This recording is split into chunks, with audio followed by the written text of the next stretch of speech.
السلام علیکم اسٹوڈنٹس، آج کا جو ہمارا ٹاپک ہے that is speak up, poem number 4 of your text and it is written by Faiz Ahmad Faiz. تو سب سے پہلے شاعر کے بارے میں جانتے ہیں، کیونکہ کسی بھی پوئم کو انڈرسٹینڈ کرنے کے لیے شاعر کا جاننا بہت ہی ضروری ہوتا ہے۔ Faiz Ahmad Faiz was born in 1911 in Sialkot and he died in 1984۔ Faiz Ahmad Faiz جو ہے اس کے بارے میں کہا جاتا ہے کہ modern Urdu poetry is incomplete without ہم، جدید اردو شاعری نامکمل مانی جاتی ہے فیض احمد فیض کے بغیر۔ Faiz Ahmad Faiz worked as a journalist, broadcast and as a socialist, اور اس کی قابل ذکر کتابیں جو ہیں وچ انکلوڈز دست صبا اینڈ زندان نامہ۔ اس کا نکاح یہاں پہ انجام دیا گیا ہے، سری نگر۔ ہز نکاح was performed in the library rooms of government college for women Maulana Azad road Srinagar. And as far as this poem is concerned، یہ جو پوئم جو ہے اس میں ایک ایسا آئیڈیا دیا ہے فیض احمد فیض نے۔ This poem reveals his idea of classless society، means that society which is not divided into class or which is not divided into groups، وہ society جس میں کسی قسم کا کوئی بید باؤ نہ ہو، کوئی نسلی امتیاز نہ ہو، بلکہ سب لوگ ایک جیسے ہوں۔ فیض احمد فیض جو ہے اس نے یہ پوئم کب لکھی تھی، تو اب ہم اس پوئم کی طرف آتے ہیں۔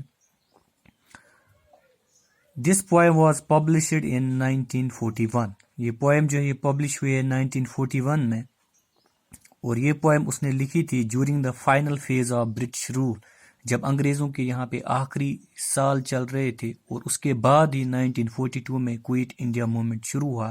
تو ان دنوں کی بات ہے جب فیض احمد فیض نے یہ پوئم لکھی۔ تو فیض احمد فیض جو تھے اس کی شاعری میں 1941 کے بعد ایک نمایاں تبدیلی آئی، تو انگلش میں ہم کہیں گے کہ he underwent a seminal change, he gave up writing traditional poems. اس سے پہلے وہ روایتی انداز کی شاعری کرتا تھا، اب اس کی شاعری میں 1941 کے بعد ایک نمایاں تبدیلی آئی۔ اس کے پیچھے یہی وجہ تھی کہ اس نے بہت زیادہ ظلم دیکھا یہاں پہ انگریزوں کا، جو یہاں پہ برٹش رول چل رہا تھا، تو اسی لیے اس کی شاعری میں 1941 میں ایک نمایاں تبدیلی آئی۔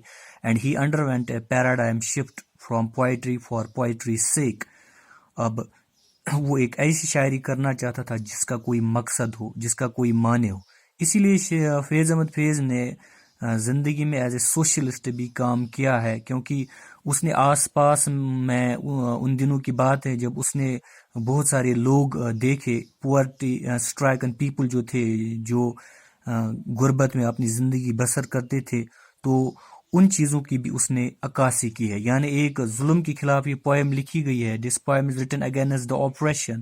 اور دوسری اہم بات ہے کہ اس نے کچھ اہم مسئلے ان دنوں جو لوگ تھے وہ جھیل رہے تھے، تو ان کو ہائی لائٹ کیا یا ان کی عکاسی کی ہے۔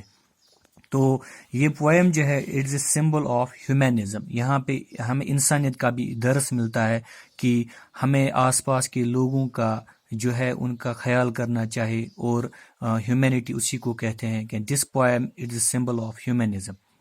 اور فیض احمد فیض جب اس نے ایز اے سوشلسٹ کام کیا تو اٹ گیو ہم اے ریئلی ٹف ٹائم، اس کی زندگی میں ایک مشکل وقت آ گیا، اور کیا ہوا اس کے بعد کہ ہی واز ایگزائلڈ، اس کو جلائے وطن بھی کیا گیا، کیونکہ اس نے وقت کے ظالموں کے خلاف، جو حکمران تھے ان کے خلاف کھل کر آواز اٹھی، ان کے خلاف کھل کر بولا، بلکہ ان کے خلاف قلم کا بھی استعمال کیا۔ تو یہی وجہ تھی کہ اس کو جلائے وطن کیا گیا۔